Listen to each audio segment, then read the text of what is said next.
I've been having trouble making a mood board for myself that I can stick to and that I actually look at every day and make sense of. So I've tried to do, instead of a vision board, a vision quest. Today is Sunday and I wanted to take a walk and go outside because it's kind of nice in New York right now. I mean, still not warm, but it's on its way. And I decided to set the intention, this is a vision quest. Anything I see that stands out to me as a symbol, as a nod from the universe, something that's in my path, or that's a color that stands out to me, or an animal that is noticeable. Not too many things, just anywhere from 5 to 10, maybe pick them out and go on your hot girl walk. But maybe now we can call it a vision quest. And I literally saw so many things and they're all really weird. I feel like I did something kind of creepy by saying, this is my vision quest. Any symbols you want to send me, universe, let me know. And, I want to combine them in and say, tell me what this means as my vision quest. So the first thing I saw was a turkey, because the part of New York that I live in the Forgotten Borough, is filled to the brim with all these wild, crazy turkeys. They sit on the electric wires and they are in packs and they hunt us. And they're just, no, I'm just kidding. There's a crazy, nice man, but possibly crazy, who plays the flute to them. And just wandering around the park with a flute and Pied Pipering the turkeys. So it was inevitable that I saw a turkey where I live. But, let me know if you know where I mean. And the other thing I saw was really subtle. I was walking and looked down and saw a cracked robin's egg with some liquid. No bird or anything. So that's kind of scary, right? But I knew it was a robin's egg because it's beautiful robin's egg blue. I was like, oh no, what does that mean? It sounds bad. And then I can't even describe the next thing I saw. It was an electrocuted raccoon that was up on the telephone wire. I keep talking about telephone wire. This is so weird. And he's on the ground, giant raccoon, huge, a rigor mortis, electrocuted. I did take a picture to send to my husband because I care so deeply about Rocket from Guardians of the Galaxy. And I had to take a moment to respect that and think about Rocket because I love him. But I was so sad. I was like, oh my God, what does this mean for the vision quest? So I added that to my notes. And the other thing I saw was, because we're in New York City, it's a rat, a little baby rat, hopping around really fast. I don't know if I like rats that much, actually. I'm kind of grossed out by them. I know if you are too. They're big, they're not cute little mice, they're giant rodents. And the other thing I saw was, or no, I didn't even see this one, but I heard. So part of the symbols is anything you see, hear, notice, decide as a symbol, decide as a message to you. I heard a woodpecker so loud, echoing, blasting in the trees.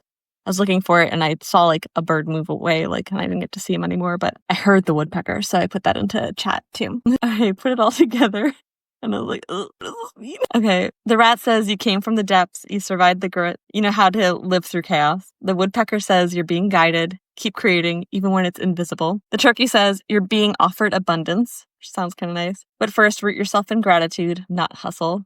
And the raccoon and cracked egg says, let go of old masks and burnt out survival modes. A rebirth is coming, but you can't rush it. That's what I thought was interesting about the egg. Is some people believe a broken egg can symbolize the end of one cycle and the potential beginning of another, shedding a past version of self, painful but necessary for rebirth. And you also can see, ask about all the symbolism. It says it's a message from spirit. It's renewal, springtime, divine message. Cracked egg might suggest something is stirring deep within, but needs your care and nurturing to fully emerge. I'm just going to look at the good things. Anything bad, I don't even want to know. Death by electrocution symbolism is an overwhelming force, too much energy, knowledge, stress, or ambition taken in all at once without grounding. And I keep saying I need to help grounding. I need to get back to grounding. A sudden, shocking truth, it can symbolize a harsh awakening, a painful truth revealed too abruptly, coming up for me, I guess. And then technology or modern life overload. Being electrocuted by modern infrastructure, like a power line, might reflect being caught in the dangerous current of a world not made for gentle beings. That's about me. I'm so gentle. And the cost of constantly surviving instead of thriving. And part of you used to the hustle, masking up and navigating chaos. But now you're tired. She needs healing, not just another jolt of the system, another caffeine fix or something. So I kind of got this idea from Native American vision quests when they send someone who's coming of age out into the woods and ask listen, tell me what my purpose is, what any guidance you have for me, that kind of thing. We can't really go into the woods for long nowadays, I suppose, but when you can, try to make time for a walk, your daily walk. You can ask and take a look around and notice symbols and colors and flowers, trees. Like, it all has a little bit of delicate meaning to it. And I hope this kind of note-taking and vision quest, now that I am speaking about it, it'd be interesting to see what it all means in a few months from now and what it means for me now, like the message I got from it. Overall, I feel good about it. I feel like it's kind of a bit wacky, but let me know what you see on your next vision quest. Still going strong. Glasses are off, but going to answer some frequently asked questions about design, the industry, being in New York, working for as long as I've worked in every industry, at every possible kind of job in the creative industry, and any kind of tea too that you guys have asked me since my last video on Instagram, everywhere, and in the comments too. I took all of these from there. That's not really true. I mean, I only have like 5 videos so far. But anyway, okay, maybe you want to hire a designer, but you're nervous. You want to know what soup to nuts end-to-end experience is going to be like. Maybe you're overwhelmed or burnt out, and maybe somebody like has a friend of a friend who can just do branding for you, or they know somebody who has taken headshots of you before, or like you're doing your wedding invitations and you just are on Etsy and you've just like, you're completely overwhelmed and you just kind of want somebody to do it for you. I do all those things in packages on my site, link down below if you want to see. And I also have a lot of experience working in the corporate design world as well. So I think that's why I'm going to answer all these real questions clients ask me before they hire me, and a few that like aspiring designers want to know as well. And any questions you're too afraid to ask me in person, I'm going to answer them here. So somebody feels like, I have no idea where to start with the branding. Is that like really bad? Are you able to help me? Because I'm too lost to figure it all out first before we have our first meeting. And that's what I'm here for. Like, you can send me what you've had made before for you, any inspiration that you want. Like, you can send all that to me before, but in our one-on-one meeting, like we can look at it together, and I'm here to hold your hand through the whole process. And this is what I do best. So don't have it all figured out. Just know what you like, and I'm going to make your vision a reality. If somebody says, what if I don't have a big budget? I'm just like, not really. I don't think I can afford the quality. I kind of really need this to be really cheap. Is that possible? What if like we're not going to meet each other on the budget? I have flexible options and starter kits, and great design is an investment. It pays you back anyway. It's a tax write-off. It's really worth it in the end to get you more clients. It's like an investment in believing in yourself as well. But like, I'm going to have sales and I'll let you know, and we can work through it. We could do payment plans as well. I have all of that set up. Somebody's asking like, could you just clean up my old logo? Not like design a new one, but redo my existing one, but like half price maybe. Like, the visual identity of something builds trust for your clients. So like, I want to make you unforgettable. I want to boost your sales. I want to rebrand you. It's exciting when something's new, not when some companies do a terrible brand sometimes.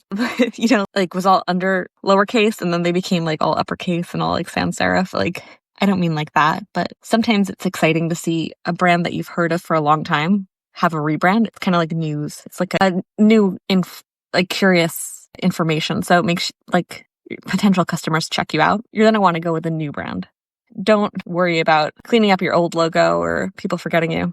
Like, I know what I'm doing and I can help you. It's going to be awesome. What if I don't know what I want? I have creative paralysis. It's literally part of my process, like pulling your vision out of the ether and shaping it. It sounds like very ephemeral, and it kind of is. It's from like divinity. Honestly, when we work together, we're going to co-create. It's going to be pretty magical.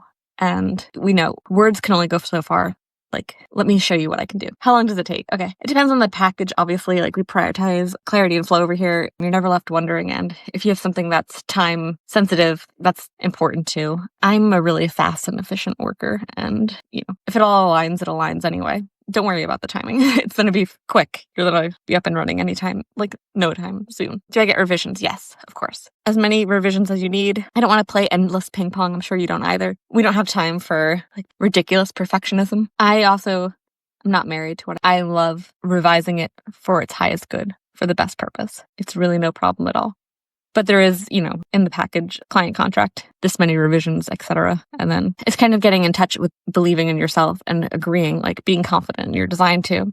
But you're going to love what I make the first few times anyway. Little tweaks and whatever. It's going to expand your business and we're both going to be happy. How involved do I have to be? As involved as you want. Some clients love to collaborate. Others want like magical reveal. I do both. Sometimes clients want to collaborate because they feel like they have to. Like, don't even worry about that. Give me your inspirations, though. I love to see what brands you're looking at, too, that you like, especially if they're not in your field, just to kind of get the essence of what draws you in. What platforms do you design for? Just all of them. What files do you get? All of them. I make everything you need always. And it's lifetime contact once you've signed up. So you can text me anytime. I'm here for you. Okay, now let's get into some actual tea and truth bombs. This sounds great. The worst thing a client's ever done? Nothing. I love my clients. Clients are so much better than bosses or managers because we're kind of after the same goal. A boss or manager working in a corporation is not. Maybe they're out for themselves. They have some kind of unhinged personality disorder, or they're like out of touch with reality and don't even know like what we're supposed to be doing. Or they're out of touch with our own customer at the corporation. So the worst thing a client's ever done is nothing. I love my client. Have you ever said no to a project? Or yeah, for sure. Sometimes, we're really just not gonna like have the same vibe on what we want to make. Maybe if it's kind of a brand that's like, I have so many friends in the industry, and some of them are just going to be better for certain kind of brands. Like it's like super masculine, like finance bro kind of thing. I could probably do it, but I actually have like a friend who does a better job at that kind of thing because that's their aesthetic. So one time I sent that person over to more aligned kind of designer. How do I know you're the right fit? I don't know. Like, that's why I'm building trust with you now. But you'll feel it. Also, if you value art, story, empathy, strategy, it's me. I'm here for it. What if you change your mind? What if I change my mind mid-project? We have built-in moments to reassess. Like, no shame. Like, tell me everything. Honestly, I can hear anything and everything. I want to make you happy. The whole point is you and not me. So tell me what you think. Glasses are back. Okay, let's answer your most asked questions and let's talk about me. You guys asked, what's my dream collab or brand client? And I'd love to work with Love Shack Fancy. I love everything from there. I don't even know what I would do if they wanted to collab. I'd love to work with Kate Spade as well. The illustrations are so cute and so meaningful to me. I just love those kinds of brands. I have so many more, but I don't know. There's so many things I'd love to do. Tell me what your dream collab clients are, because then we can manifest this right now together. Say it loud so the internet can make it happen. What's something most people get wrong about you? They think I'm like an idiotic moron or something, that because I'm kind and sweet, I don't care about the details or being aggressive and getting it right or playing hardball. And they're right. Honestly, I don't care about playing hardball. Like, I'm not like a very masculine, like Wall Street broker. I'm an artist, designer, and a dreamer with like a soft, mushy heart. And that's okay. And people think that because I'm nice and sweet or giggly or something, that I won't destroy them if they hurt me or my friends and family. But I will.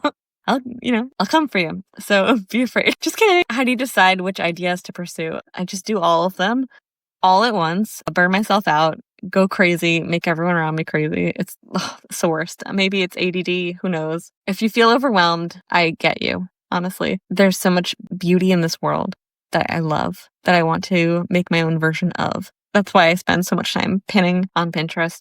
What's this for? No, just to collect. That's why I said I have a hard time with the mood boards and vision boards for the year, because I just see so many beautiful things on there. When I get overwhelmed, which is every day, it's a daily ritual to get overwhelmed so that I can start my ritual. I bullet journal. And that means all the ideas and overwhelming like thoughts and creative flow things I copy over from the day before. I rewrite it and we just go down that same lane again. We just keep going, because that's the only way to get through it, is to write it. Like, it's connecting your brain to your body. It's like a process and a ritual, and it's the best way to go through it. Do you ever get imposter syndrome? Yeah, for sure. I think women don't feel like they're allowed to take up enough space. I think we have to make ourselves small, make ourselves stupid so that people don't feel intimidated by how smart we are. To make other people feel better, we hurt ourselves, and it starts to get to you. You start to think like, oh, am I small? Like, am I stupid? And that's the only imposter syndrome I get. I've always known I was an artist and that art is what I do. And, I'm very talented at art and design. I never doubt that. But when I have a particularly cruel manager or boss, more like a corporate situation, I do doubt myself. I'm very sensitive, and it's really hard to hear critical feedback that's just for criticism purposes and not for constructive criticism purposes, or somebody who's just trying to be unkind because they're intimidated by my extreme talent. I'm not even joking. I've had a lot of really, really, really jealous people try to kill me, basically, like kill me with criticism. And it makes me doubt myself and It also makes me wonder, like, what am I doing wrong here that attracts this crazy person into my life again? And yeah, I guess the best thing about that is that I kind of started my own business, and that doesn't happen again when you don't have like a weird micromanager above you who's like the middleman. But honestly, just like show up like a pro. And if you believe it, it comes true. Just say to yourself, like, like, I'm good, and keep building towards your dream. How did you get started as an artist or a designer? I graduated FIT in 2008 during the recession, when there wasn't supposed to be any jobs, but I got hired immediately because there was jobs somehow, just paid really badly. And I got hired right away after one interview in person, like with a paper portfolio. And I wish things were the same still, but now it's just not the case, right? Why are so many designers burned out right now? I think because you have to do so many things at once. Be the video editor, be the animator, just it sucks. And I think it burns everyone like out. Too many revisions, like in a way that's just out of control, so annoying and so burny. Like, we're over it. But there's a way to get out of burnout. Have your own job, like make your own 9 to 5 or whatever hours you want to work, and it'll up the vibes at this place. We need it. One more fun question, I guess. What would I say to someone who wants to build a creative business like me? Somebody who's just starting out, or somebody who's got like a million years in the industry like I do and wants to build into like from the ground up. I want to say start today, but I know that sounds annoying because I'm sure you've heard that before. But honestly, start today. Spend that $10 here, like upgrade for that extra $15 there. Make the content and just begin. It doesn't have to be perfect. It just has to be started. And every little tiny step towards your like building your empire is going to be so worth it in the long run. Please just begin. You're allowed, you're worthy, like I give you permission, like whatever you need to hear. This is your sign. Please start. Please do it. Please, please, please. There's plenty of room for all of us at the top. There's plenty of projects out there, clients. Like, let's get together. I believe in you. All right. That's